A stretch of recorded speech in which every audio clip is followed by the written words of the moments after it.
one of the things that I wanted to talk about was this idea that the Christians have now accepted, which is that you can be a moral person and not believe in God. No, you can't. And your society is proof that that's not possible.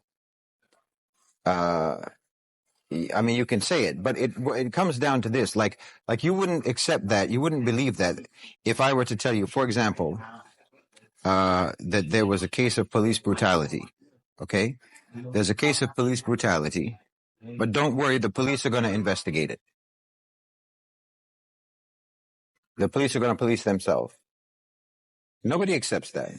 Everyone knows that's not real, and that's what you're doing. You're saying you can police yourselves.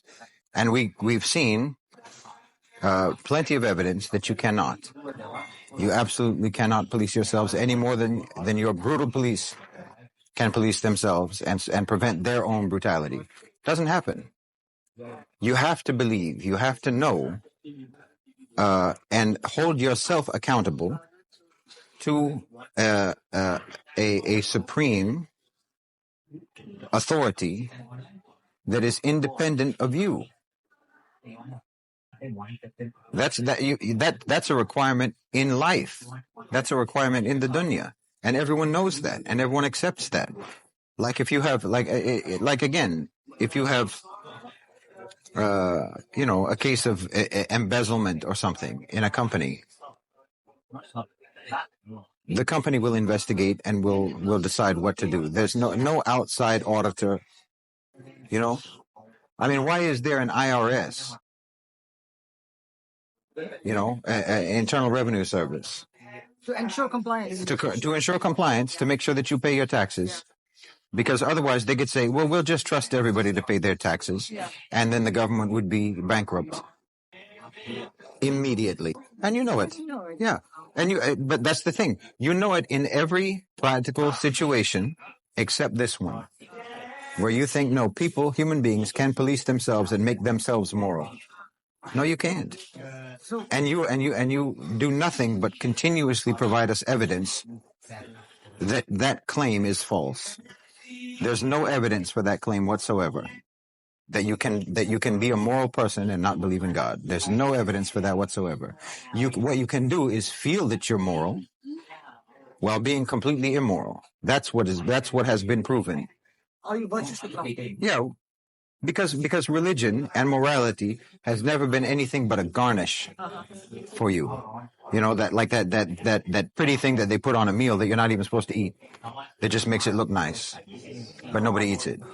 That's not what religion actually is, and that's why there is only one religion actually on earth, and obviously that's Islam. Everything else is a garnish that you put on your culture.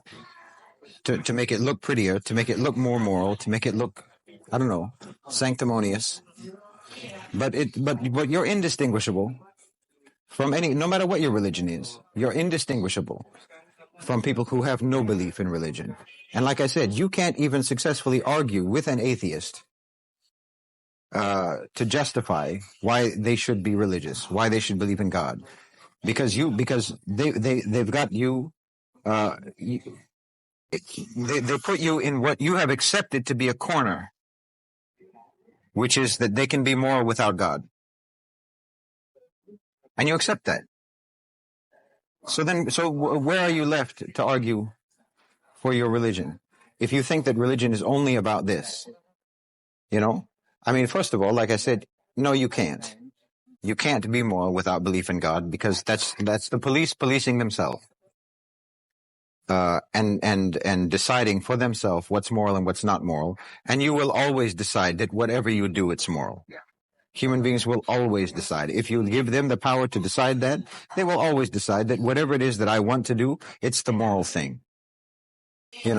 Without fail. They will always justify what they do. Just like the West has done for centuries without interruption. You do the most immoral, the most brutal, the most exploitative, the worst things that human beings have ever done on earth, and still you hold your head up high, and claim for yourself that you're the moral authority on earth. When All of your victims know otherwise. Because it's kind of tricky when you believe that your beginning is not a clear slate. You don't have a clear slate. You're already a sinner. You're born a sinner. That's self-loathing. Well, there's that. But I think even more important than that, all of that is just causes severe dysfunction in you psychologically and emotionally. But I'm interested in practical behavior in real life, real world behavior. What's going on inside your head is your problem.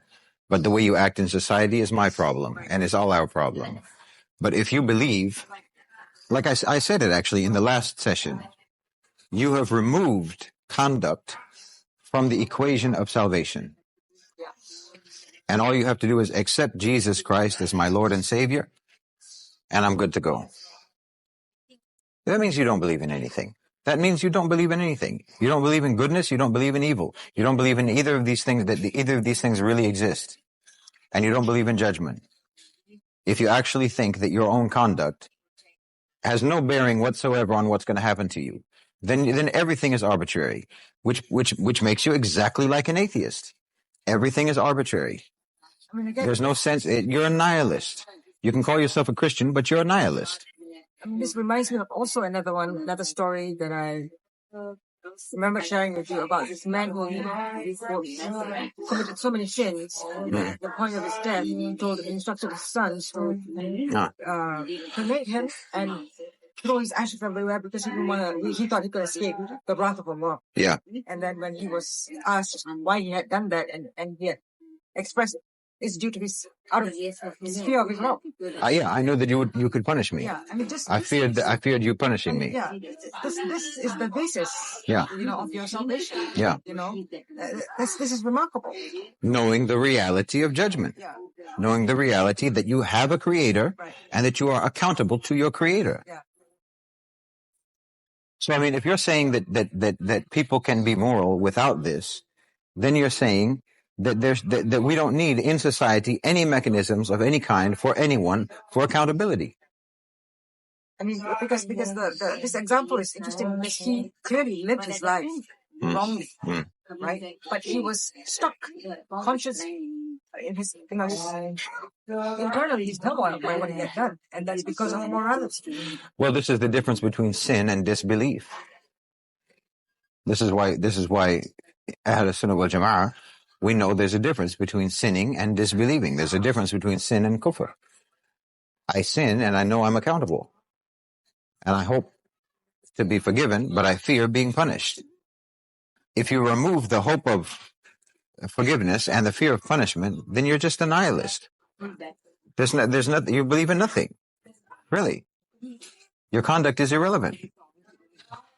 Your conduct is irrelevant to you being a good person, and you being a good person is irrelevant. So, I mean, like I said, you can convince yourself that you're good no matter what you do. Hitler thought he was good, The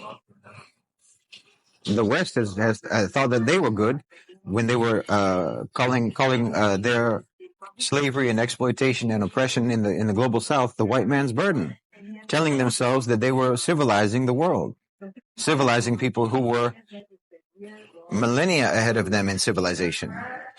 They thought that they were civilizing people whose civilizations they were trying to destroy. They convinced themselves of that, and they believe it until today. And some of their big, people like Richard Dawkins and Douglas Murray, they believe it until now. They can convince themselves of anything.